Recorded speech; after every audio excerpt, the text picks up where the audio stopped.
అందరికీ నమస్తే, నేను మీ Pavan. Welcome to our channel. ఇవాళ మనం అందరం చూసాం, జగన్ కోర్టుకు వచ్చినట్లేదు, నా మీద ఉన్న కేసులన్నీ కొట్టేయండి అని చెప్పి జడ్జి గారికి బెదిరించినట్టు ఉంది. అరే ఏంద్ర భయ్, ఎవరైనా కోర్టుకు వచ్చేటప్పుడు ఇట్లా జనాలు వేసుకొని వస్తారా? సరే ఎంత పెద్ద నాయకుడైనా సరే, అలా నువ్వు చేసిందే లంగ పని, ఇలా జనాల్ని తీసుకొని వస్తారా ఇట్లని చెప్పి చాలా మంది మాట్లాడుకుంటా ఉన్నారు. ఒక్కసారి వైఎస్ఆర్సీపీ పార్టీకి సంబంధించిన కార్యకర్తలు అంటే వీళ్ళే పేటీఎం టాక్స్ గిట్లని చెప్పారు కదా, వీళ్ళు ఏ విధంగా మాట్లాడుతూ ఉన్నారో, జగన్మోహన్ రెడ్డి గురించి ఏ విధంగా ఎలివేషన్స్ ఇస్తా ఉన్నారో ఒకసారి మీరు అందరూ చూడండి. దాంట్లో మళ్ళీ మనం మాట్లాడుకుందాం.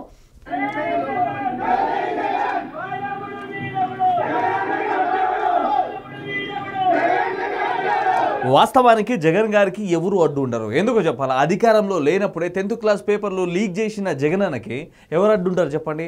ఎస్ఐకి సిఐకి గన్ను పెట్టుకుని బెదిరించిన జగన్కి ఎవరు అడ్డుంటారు చెప్పండి? అరే సొంత చెల్లి మీద తల్లి మీద ఆస్తుల కేసు పెట్టిన జగన్కి ఎవరు అడ్డుంటారు చెప్పండి? అరే ఎంతెందుకు వివేకానంద గారి కూతురు సునీత గారు ఇవాళ కోర్టులో జగన్ గారి ముందు కనబడితే, ఏమమ్మా చిన్నాయన చనిపోయిన కాడికి వెళ్ళి ఒక్కసారి కూడా మాట్లాడలేదు ఇట్లని చెప్పి జగన్మోహన్ రెడ్డి గారు ఎందుకు బహిష్కరించాలా?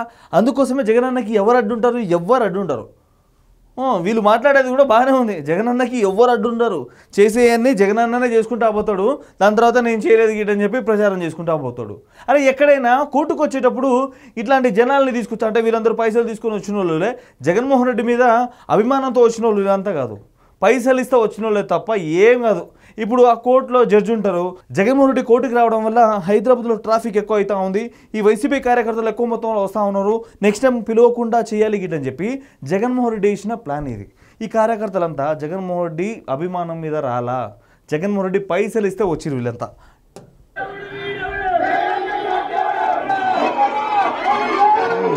ఓ ఏమో మన విడుదల రజని కూడా వచ్చింది కాదండి, నాకు అర్థం కావట్లా. జగన్మోహన్ రెడ్డి కోర్టుకు వస్తే విడుదల రజనీ ఎందుకు వస్తా ఉంది? వైఎస్ఆర్సీపీ పార్టీకి సంబంధించిన వాళ్ళందరూ అంటే రేపటి రోజున జగన్మోహన్ రెడ్డికి కోర్టు బెయిల్ రద్దు చేస్తే ఇంకా ఈ వైఎస్ఆర్సీపీ పార్టీకి సంబంధించిన వాళ్ళందరూ పార్టీని నడుపుతాం గిట్టని చెప్పి జగన్మోహన్ రెడ్డికి సపోర్ట్ చేస్తూ ఉన్నారు. ఏమో అర్థమవుతారే. ఇది చూడండి,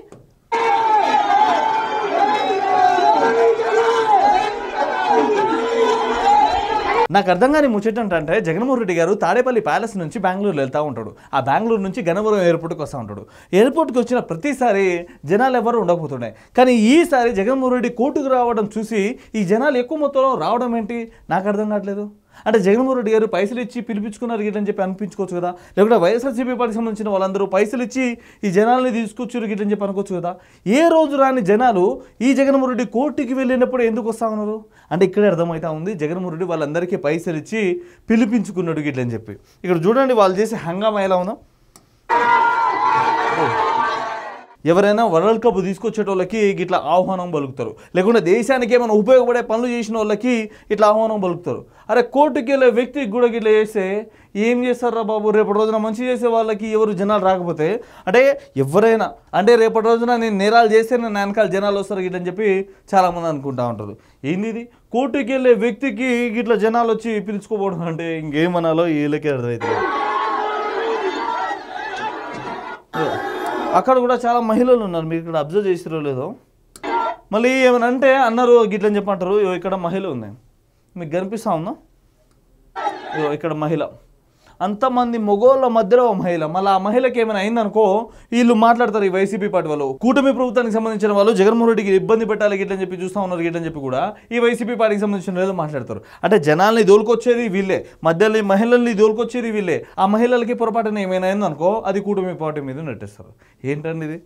ఇక్కడ చూడండి జనాలు. నిజానికి దేశానికి మెడల్ తీసుకొచ్చేటోళ్ళకి కూడా ఇంతగానో మంచి ఆహ్వానం ఉండదేమో. అంటే జగన్మోహన్ రెడ్డి గారు ఎంతగానో పైసలు వేస్ట్ చేశారో మనకి ఇక్కడ అర్థమవుతుంది. జగన్మోహన్ రెడ్డి గారు మళ్ళీ చెప్తా ఉన్నా, ఇది ఒకటే కాదు, మీరు ఆంధ్రాలో ఉంటే పవన్ కళ్యాణ్ కానీ కూటమి పోటీకి సంబంధించిన వాళ్ళు కానీ మిమ్మల్ని పట్టించుకోకపోవచ్చు, కానీ రేపటి రోజున మీరు గిట్లనే హైదరాబాద్లో వచ్చేటప్పుడు ఆ కూలోళ్ళని అంటే మీ కార్యకర్తలు అందరినీ తీసుకొచ్చి ఇక్కడ హడావుడు గిట్లా చేపించారు అనుకో, ఇక్కడ ఉన్నది రేవంత్ రెడ్డి గారు, అరే కేసీఆర్నే పట్టించుకోని వ్యక్తి ఆయన, నువ్వు వచ్చి ఇక్కడ హడావుడి గిట్లా చేపించినావు అనుకో ఆ రేవంత్ రెడ్డికి తిక్క దొబ్బిద్ది, నిన్ను కూడా ఇంకేదో ఒక కేసులో మళ్ళీ జైలుకి రమ్మంటాడు, మళ్ళీ కోర్టుకి సచ్చినట్టు రావాలి గిట్లని చెప్పి ఈ రేవంత్ రెడ్డి ఏదో ఒక ప్లాన్ చేసేస్తాడు. సో ఏదేమైనా నువ్వు ఆంధ్రాలో ఏమైనా ఉంటే ఆంధ్రాలో చూసుకో, కానీ ఇక్కడ తెలంగాణలో చూసుకోకు, తెలంగాణకి నీకు అసలే అచ్చిరాది గిడని చెప్పి చాలామంది కామెంట్లు చేస్తూ ఉన్నారు. జగన్మోహన్ రెడ్డి గారు రేపటి రోజున కోర్టుకు వచ్చేటప్పుడు వచ్చినామా, జడ్జి ముందు సైలెంట్గా నిలబడ్డామా, సపోర్ట్ చేయకుండా వెళ్ళిపోను ఇట్లా అని చెప్పి ప్లాన్ చేసుకో ఇట్లా అని చెప్పి కామెంట్లు చేస్తూ ఉన్నారు. సో ఏదేమైనా మీ చిన్న ఆయన వివేకానంద గారి కూతురు సునీత గారు కోర్టులో మీ ముందు కనబడ్డప్పుడు ఏమమ్మా బాగున్నావా గిట్ల అని చెప్పి మాట్లాడుంటే చాలా బాగుంటుండే గిట్ల అని చెప్పి చాలామంది మాట్లాడుకుంటా ఉన్నారు. సో ఏదైతే అదైంది, రేపటి రోజున మీరు వివేకానంద గారిని ఎవరు చంపారో ఎవరు చంపించారో అది కూడా తెలుసుకుంటే బాగుంటుంది గిట్ల అని చెప్పి కొంతమంది కామెంట్ చేస్తూ ఉన్నారు.